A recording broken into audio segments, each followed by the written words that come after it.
you mentioned the economy. We're certainly going through a pretty harsh time right here in the United States. Through some circumstances we've controlled, through some circumstances we don't control. Is this the harshest economy you've seen in your 20, 30 years in the business world? It's yet to be seen, but so far, yes. And it's going to be interesting how we come out of it. And if we're going to come out of it with a society which is incented and which is rared and ready to go. And so if we do, then I think we're going to be fine. But if we burden this thing a bit more with additional requirements for this, and we're going to help this person out, and we're going to take money from X and give it to Y, I think there's going to be a likelihood this thing's going to last a bit longer. But one thing we've learned about recessions, and the further you go up, the further you go down. And we had such a bubble in housing and energy and credit that there was going to be a bust. And that's just the cycles of life and cycles of business. And you have to kind of taste that medicine on the other side to get right about it. And so to the extent that we lessen all that, I think it's going to be more difficult for us to come out. I guess that's another way to say it. So I would kind of taste the bitterness of defeat and the down cycle. I'd swallow that bad medicine.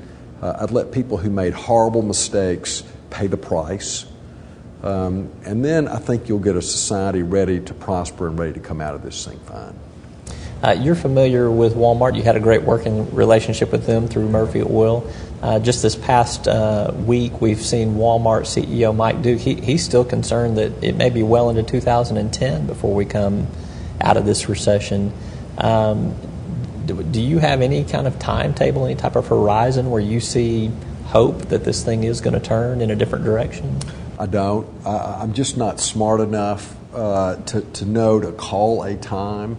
But I think anyone who's a bit conservative about it and says it's going to take a while for it to happen, more likely than not is right. They're probably right because it was so severe. And last year in the fourth quarter when credit froze, literally froze, we came pretty close by all you hear and you read and by what my knowledge of credit markets is of this thing really imploding. And so to come from that, you would think it would take more than 6 months or 9 months.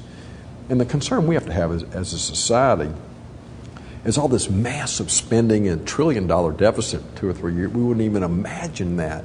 What are the long-term implications of that? If we don't have a society generating wealth at the pace that we did before, and we're borrowing these huge sums of money, is there a risk of inflation over time? Are we printing dollars to kind of print our way out of this problem?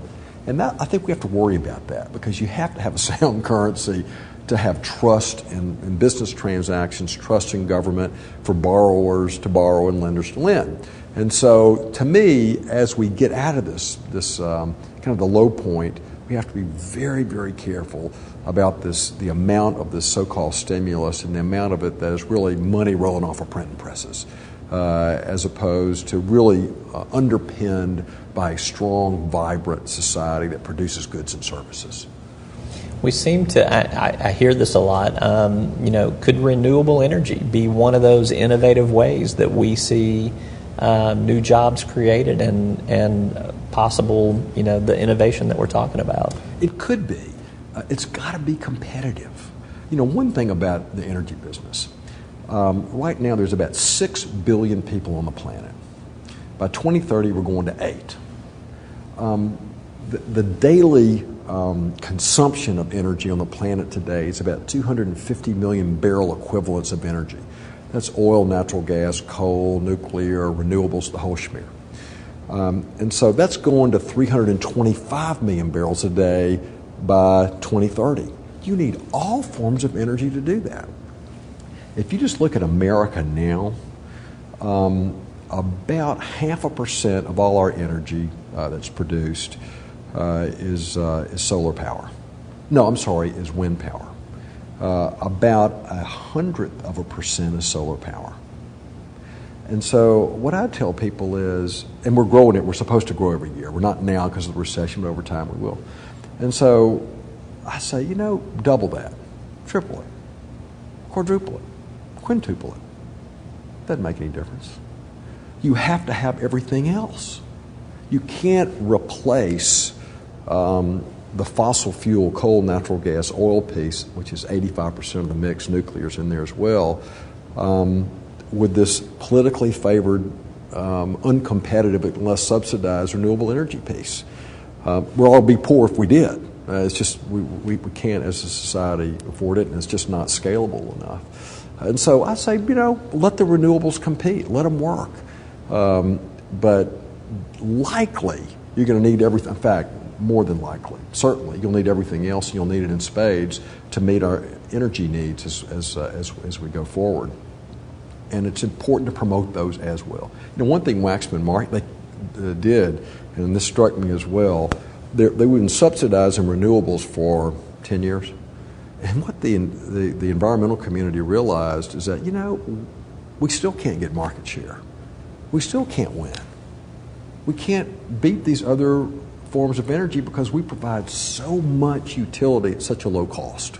But there is a finite limit to the natural resources that are driving this traditional energy economy as well. So how do you prepare for that day when you ultimately, you and I have talked about this before, it's getting harder and harder to find those deposits. It costs more to go find smaller reservoirs. Roby, you're right. It is finite. But the finite nature of it, as we get more technology and prices go up, gets pushed further and further out. For example, natural gas we talked about earlier. In America, we thought there was X trillions of cubic feet. Double it. And because of shale as a reservoir, we've learned that there's gas everywhere. And so natural gas isn't an issue at all. And as oil gets more expensive, people use less of it. I mean, we used 4% less last year than the year before, which is unprecedented because the price went up. Such perfectly rational behavior. So gradually over time, lifestyles change. It's not mandated by the government. It's an individual choice by Americans making wise choices of energy use. So you use less over time.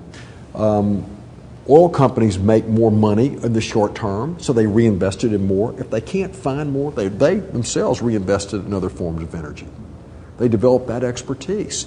And so over time, you transition to a new economy. It's done seamlessly. It's done in a way where nobody is punished, where people are free to make rational choices, and where the world works in a way which consumers wonderfully benefit. And that's how the world should work.